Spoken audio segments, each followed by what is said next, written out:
Forgive me. This happened years ago, so my memory is a little foggy, but I'll do my best to tell this story.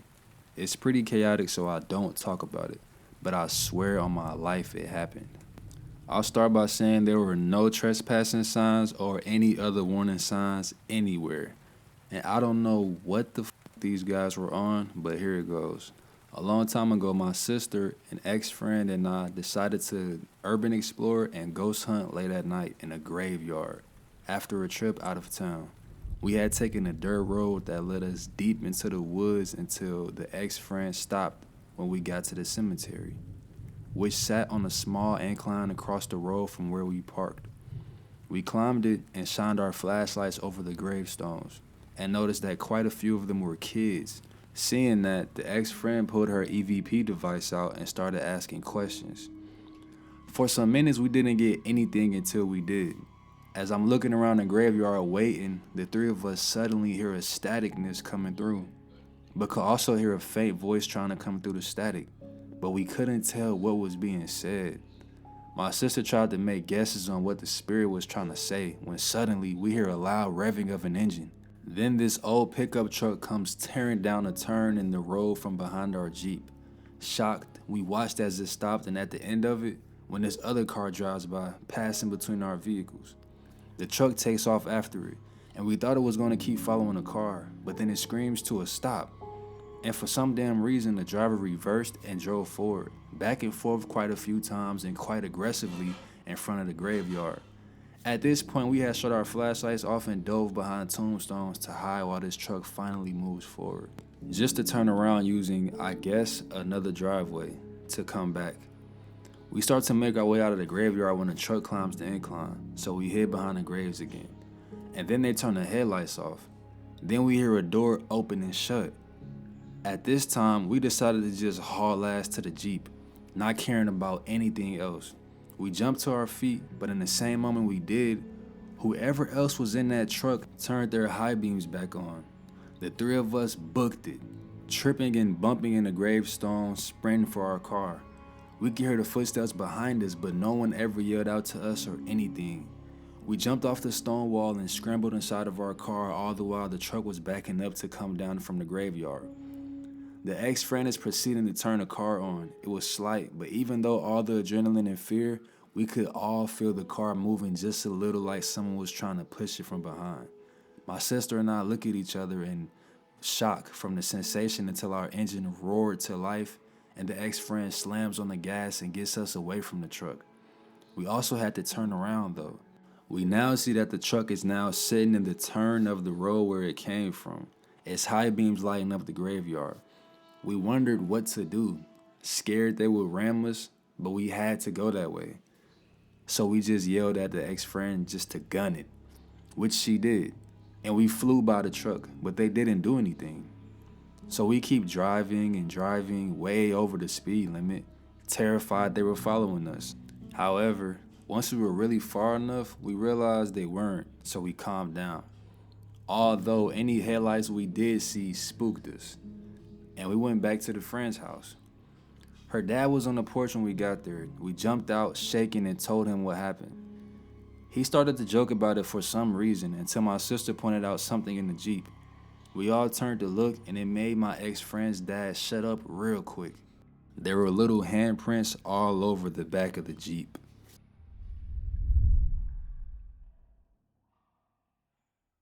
I had a close friend who lived in a rural part of town, probably about 30 minutes from where I lived. Just down the road from his house was an abandoned elementary school. Most doors and windows boarded and screwed shut. There was a group of us that had explored the school a little bit, but we tended to stay on the side of the school that we were more comfortable in and rarely ventured past that. One day, a group of 4 of us decided to go with a deeper dive of the school. It was the middle of the afternoon, so we were confident about traversing the dark school, as long as we could make it inside without being seen by anyone outside. We entered the school through a side door that we had previously entered through, as the main door had been reboarded up since our last visit.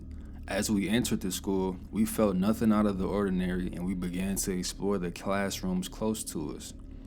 It may be worth mentioning now that during this venture of the school, we decided to record the whole thing. Although sadly I don't have access to the video anymore, this will be important later in the story. Anyways, we traveled through the classrooms, most times going between them through the holes that were in most of the walls. We went into the hallway at some point and forced our way into a door that seemed to be jammed shut. On the other side of the door was the children's bathroom, worn down and as broken as the rest of the school. The eeriest part of this room was the size of everything. The toilets and sinks were very small and the mirrors were at close to hip level. We left this bathroom relatively quickly in order to continue exploring the rest of the school. There were a few doors that were absolutely inaccessible, but we assumed they were teacher corridors and didn't investigate further. The scariest part of this venture occurred as we began to near the cafeteria and administrative offices. We were already uneasy about that portion of the school as we had never explored it before then, so we proceeded with caution as we made our way there. Just as we were about to reach the offices, I noticed a faint noise that came from the other end of the school, from where we came in from. I shushed the 3 friends I was with in order to make sure I wasn't just tripping about the noise. As soon as we all got quiet, we all very distinctly heard children laughing from the same end of the school. We dipped out of there so fast, completely disregarding the offices and bolting out one of the side doors of the cafeteria that was conveniently unlocked. Later, after we all got back to the house, we very much wanted to gain clarity on what we had just experienced. This is where that recording I talked about earlier comes into play. We hooked up the phone with the recording up to the TV and turned the volume all the way up as not to miss a single bit of that video. Once we reached the portion of the video where we were about to leave the school, the room went dead silent.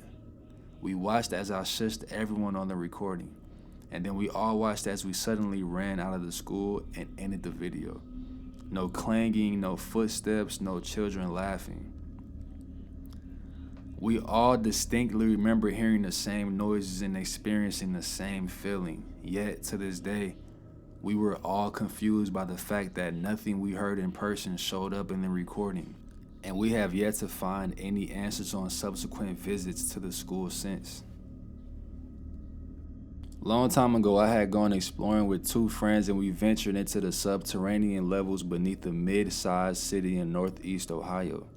In order to get there, you have to sneak into a parking garage that goes 9 levels below ground and walk all the way to the bottom level before you can reach a massive series of tunnels, maintenance corridors, and storm drains beneath the city.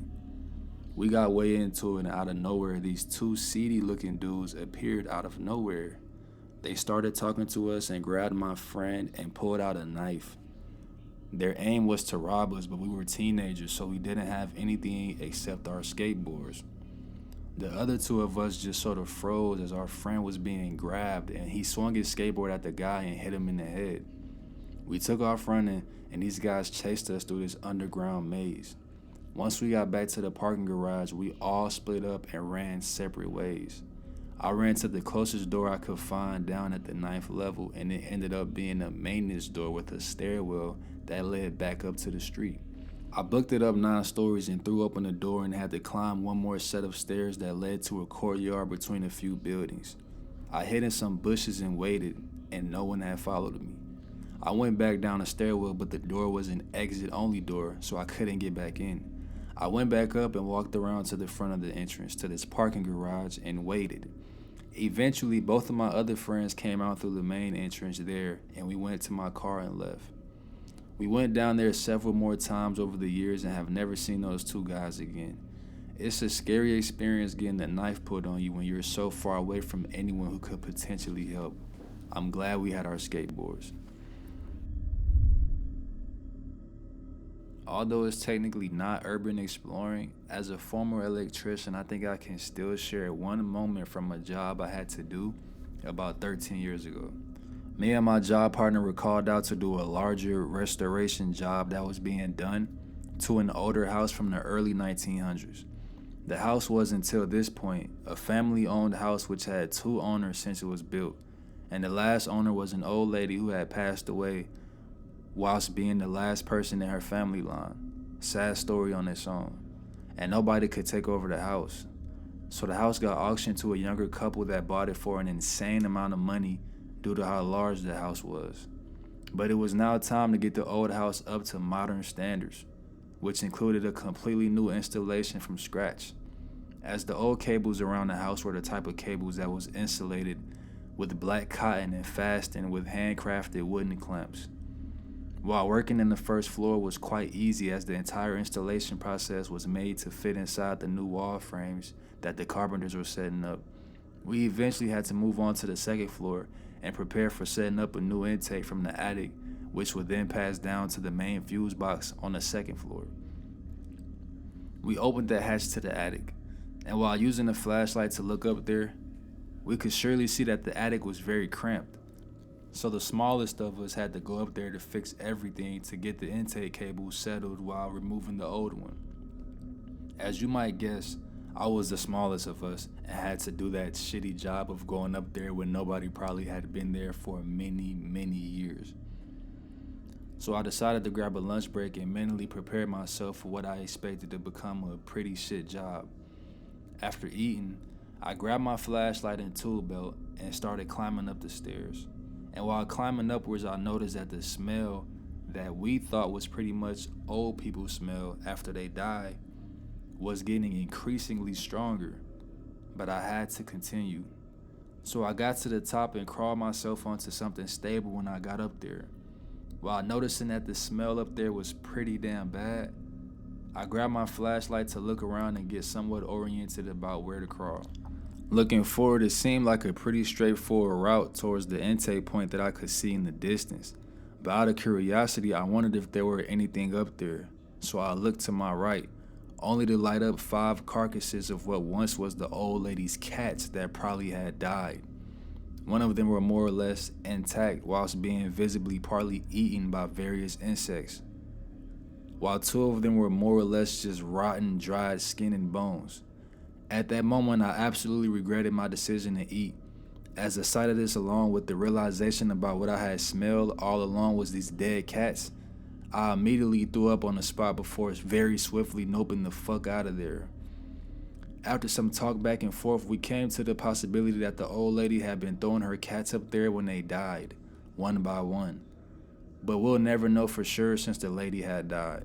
The new owners had no idea about this when buying the house, but our company ended up denying to continue to work until the attic had been cleaned appropriately. This apparently took them about 1 month to complete.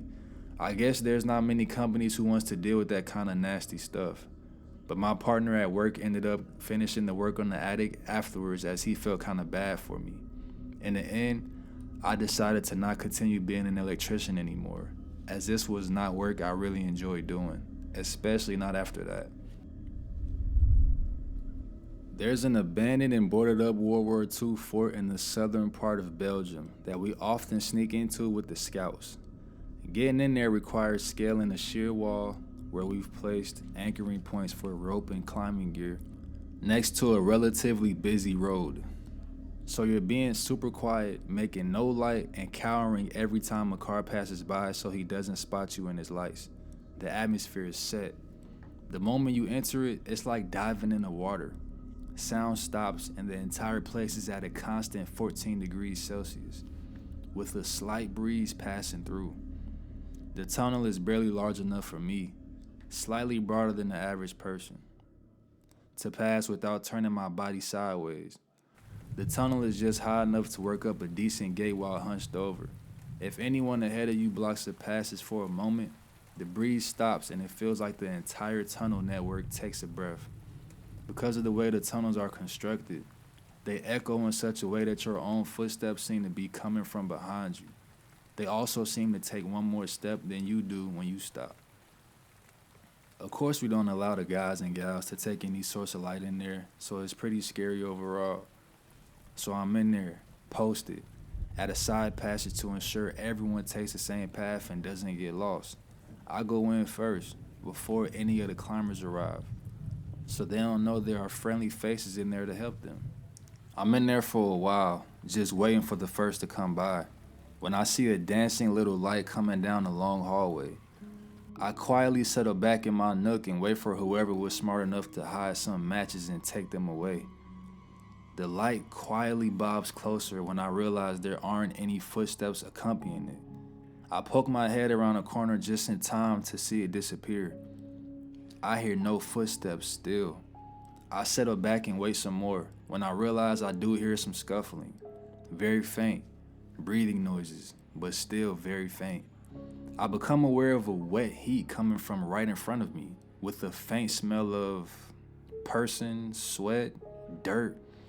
Suddenly I realize there's someone there, right in front of me, inches from my face. The breathing stops suddenly. Whatever it is aware of me as well. Whatever or whoever it is, we're both holding our breath, both acutely aware of each other. It takes ages. I'm sitting there, unable to move, speak, or breathe properly. The wet heat passes, and some minutes later I become aware of very faint light coming from my right side, which soon dissipates and leaves. Sometime later, I hear the familiar stomping of combat boots coming down the hallway from my left. I stop the person, tell them to keep following the passageway and take the first right they come to. Out of curiosity, I ask, who went in first? No one. He went in first. I once was alone at Moorgate Station in London after staying for a few after-work drinks with my buddy, who also works in Central. It was around 10 p.m., so I left the pub and walked to the station and found I had missed the previous train by about 5 minutes. Moorgate Station is an underground station, but the overground trains depart and terminate there. The train that I needed to catch always departs from one of two platforms that are in their individual tunnels adjacent to one another, but accessible by foot as they are connected by paths that connect the platforms every 15 feet or so. I sat on the bench right at the end, near where the front of the train would be departing. As I sat there, I saw some movement in the corner of my eye, so I turned and stared to see just a regular guy dressed in dark clothing come through from the other platform passage, about 10 meters from me, and I thought nothing of it. He went by the track, stared down, backed away, and ran back through the passage to the other platform. I thought to myself that was weird, and quickly got up to follow him and found out why he was running, and to see if he was okay. I was no more than 5 seconds behind him, and the exit/entry to the platform is right by the other end, which was a good 150 meters or so. As I go through the passage to the other platform, I look to see no one there. I then went back to the other platform, and again, I was the only one there, apart from a woman who just reached the bottom of the escalator to the platform entrance right down the other end. It was something I couldn't explain, and I was sure I couldn't recall any footsteps, and that made it even weirder. London is an old place, and it has a lot of history, so I'm not sure if there was an event that could give reasoning to what I experienced, but it's a memory that will always stick with me. Last year, my friend and I were exploring Château-Lucifer, somewhere in France. A farmer who lives by keeps an eye on the castle. He is known to test the windows and doors to check if someone entered the place. We were told to close the door exactly as we found it whenever we visited, as to not alert him. We make a round, check every possible entry. Everything is locked up tightly, barricaded with wood, screwed shut. We climbed on a veranda, as the front gate to it is closed with a chain lock. We slipped through the front door, the only door that's not barricaded. Luckily, it went smoothly and we closed it quickly behind us, exactly as we found it. So we're in the hallway and we sneak into the first room that we see. The castle floors are made of wood and every step we take feels loud. Better to try and walk as much as possible on the carpets. We find a secretary, the piano, and the bedrooms fairly easily, and we decide to go up the stairs. I start to see more books and hope we are getting close to the library, the main reason I wanted to visit. I notice a buzzing sound in one of the rooms upstairs. Weird. One of the windows is covered in flies, though I didn't see any dead animal. We check all the rooms on the second floor before moving to the third. Every time we pass a window, we check if the guard is not in sight. Walking around makes noise, and moving next to a window can attract unwanted attention. I am focused on the sounds I make. I try to keep it to a minimum. As I hear my hand sliding over the guardrail on the stairs, it's impossible to move around without making noise. We decide to go right. As we walk through the corridor, we hear a door pushed open, scraping over the floor. My friend and I give each other a startled look. Fuck. That very instant, I open the built-in closet we happen to be next to and step in. My shoulders hit metal coat hangers and they jingle happily. Double fuck. We close the doors of our closet quickly, and I try to make the hangers stop moving as quietly as possible. For a moment, maybe a minute or two, we hear nothing. There is noise coming from somewhere in the building. It doesn't sound like it's on our floor, but someone definitely came in. Could be other urban explorers. Could be the guard. Somebody is scurrying through the building, and I'm trying to form a picture of what it is they are doing. And then it starts to get weird. No doors inside the building are open or closed. Nobody is walking through the building checking the place out. We do hear movement sometimes, but mostly floorboards that are squeaking, as if somebody is waiting, shifting their weight from one hip to the other. Sometimes I think I hear a walking frame. They make a distinct click. The sounds are coming closer, and they seem to have moved to our floor. I don't know. Maybe a floor beneath us. It's coming from the staircase, I think. It's the only staircase we've seen. The only way out, and whoever it is, they seem to be waiting there. Fuck, fuck, fuck. Time goes by, and sometimes I can hear somebody flip through pages of a book. They are close now. It seems just one person. I think they are in our corridor, not more than a couple of meters away from us. I think this is a good point to inform you, we are both sniffy as fuck. We've been coughing and sneezing all week. It's amazing none of us sneezed. We have a really hard time not to breathe loudly. I had some time contemplating this, hiding in the closet, and then it hit me. Whoever is there, they didn't cough or make another audible sound since they entered. No shouts, no clearing of a throat, no clicking of cameras.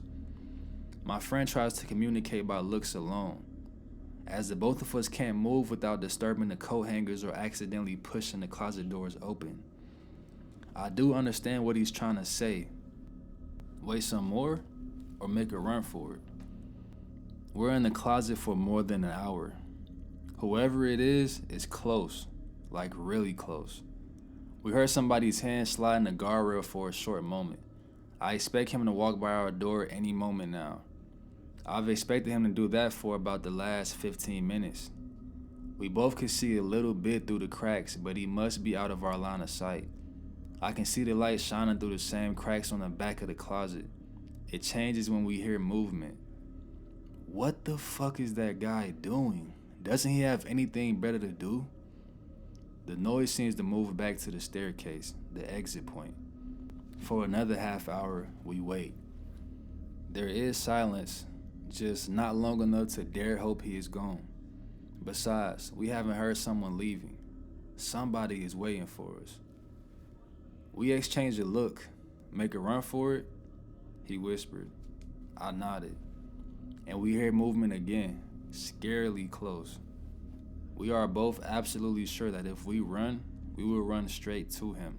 So we'd better be fast. Stay together? Another nod. And I push my side of the door open as he does the same. Our muscles are stiff, but we run away, not looking back. The hallway is empty as our footsteps echo loudly. Nobody is at the stairs. No shouts, no other set of footsteps breaking into a run. We fly down the stairs, cross the hallway, and find the front door exactly as we left it.